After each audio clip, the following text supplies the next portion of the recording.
দেখো আজকে আমি একটা ছোট তাল নিয়েছি, তালের থেকে পাল্পটা বের করে নিয়েছি।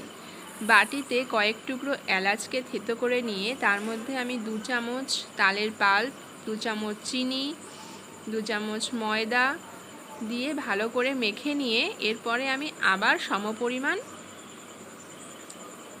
ময়দা, সুজি, চিনি দিয়ে দেব। দেখো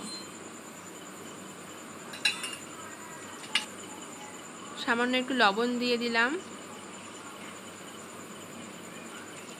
এটাকে ভালো করে মেখে নিয়ে ভালো একটা মিশ্রণ তৈরি করব।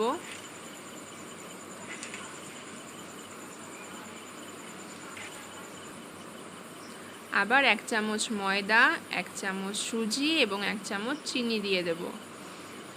দিয়ে এটাকে ভালো করে আবার একটু মেখে নেব।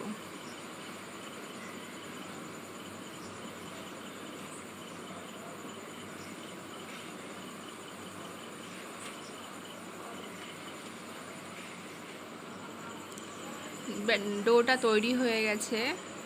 কড়াইতে এবার সাদা তেল দিয়ে দেব। তেলটা গরম হয়ে গেলে তার মধ্যে বড়াগুলোকে ছোট ছোট আকারে ছেড়ে দেব।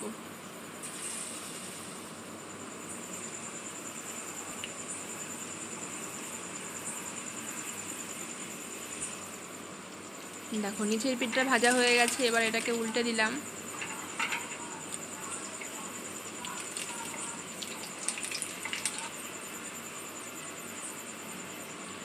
তালের বড়া কিন্তু গ্রাম বাংলার মানুষদের একটি অন্যতম মুখরোচক খাবার। বড়াগুলো হয়ে গেছে, এবার তুলে নিচ্ছি। রেডি হয়ে গেছে।